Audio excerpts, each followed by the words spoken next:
Halo Sobat Kedai Kopi, setelah Vivo Y33s 5G rilis, Vivo kembali meluncurkan smartphone seri terbaru bernama Vivo Y01, membawa spesifikasi kelas entry. Secara keseluruhan, Vivo Y01 mirip dengan Vivo Y15s yang telah diluncurkan di Indonesia pada bulan November tahun lalu. Nah, bagi sobat yang tertarik untuk meminangnya, alangkah baiknya simak dulu 9 kelebihan dan kekurangan Vivo Y01. Tapi sebelum lanjut nonton, jangan lupa ngopi dulu. Kalau sudah, silahkan like dan subscribe channel ini agar bisa berkembang dan bermanfaat bagi semua orang. Kelebihan pertama, desain menarik. Vivo Y01 bisa dibilang merupakan smartphone yang menarik dari sisi desain. Vivo menamai desainnya itu dengan nama 3D Slim Design. Punya ketebalan bodi hanya 8,28 mm dengan bobot 178 gram saja, tergolong ringan dan tipis. Bodi belakang Vivo Y01 memiliki tekstur doff bergaris yang juga bisa pancarkan garis cahaya tertentu. Modul kameranya sudah dibuat modern. Desain smartphone ini tampak tidak terlalu murahan. Desainnya memiliki gradasi warna khas desain smartphone kekinian. Satu hal yang menarik tentunya. Kedua, layar SD yang oke. Vivo Y01 dibekali dengan layar berukuran cukup besar untuk standar zaman sekarang, yakni 6,51 inci yang sudah mengusung panel IPS LCD, sehingga bisa berikan sudut pandang yang luas. Layarnya sendiri tergolong cukup baik berkat dukungan eye care. Teknologi ini akan membuat mata sobat nyaman untuk menatap layar dalam jangka waktu lama. Ketiga, triple slot. Satu hal yang patut diperhatikan adalah bagian slot SIM-nya. Vivo Y01 dibekali dedicated slot, artinya smartphone ini dapat digunakan dengan dua slot SIM plus micro SD. Penambahan micro SD tentu sangat disarankan mengingat kapasitasnya hanya 32 GB. Slot micro SD-nya bisa menampung kapasitas hingga 1 TB. Keempat, kapasitas baterai besar.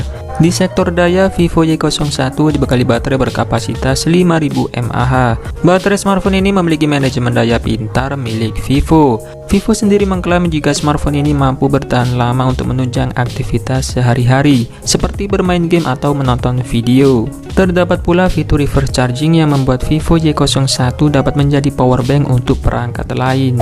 Kelima, software ringan. Di bagian software, Vivo sengaja membenamkan FunTouch OS 11.1 berbasis Android 11 Go Edition agar sistem dapat berjalan dengan lancar walaupun memiliki spesifikasi hardware kelas bawah. Selain itu, penggunaan aplikasi berbasis Go seperti YouTube Go, Maps Go, Google Go, dan lainnya bisa hemat dalam mengkonsumsi kapasitas penyimpanan serta RAM.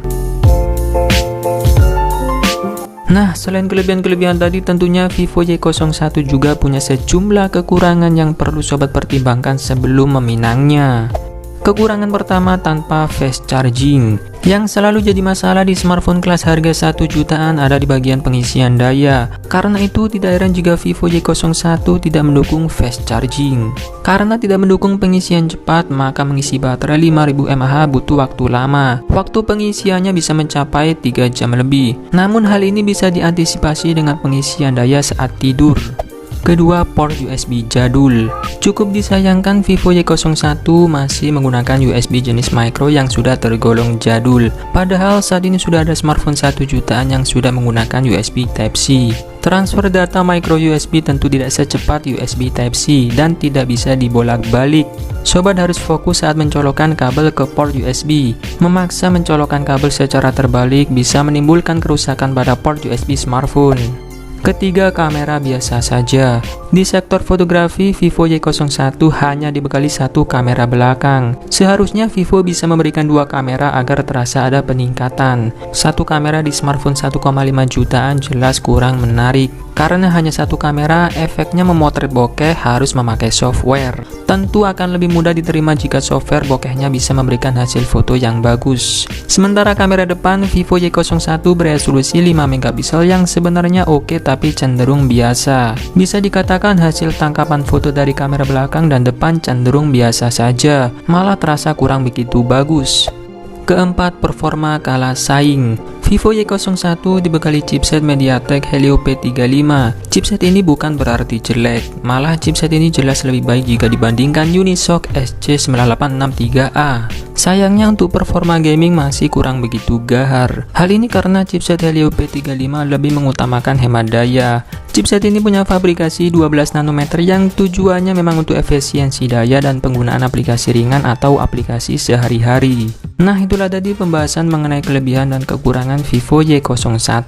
Semoga bisa membantu sobat sebelum membeli smartphone ini. Oke, terima kasih sudah menonton, semoga bermanfaat. Dan saya admin Negeri Kopi pamit undur diri, sampai ketemu lagi di video selanjutnya. Bye-bye.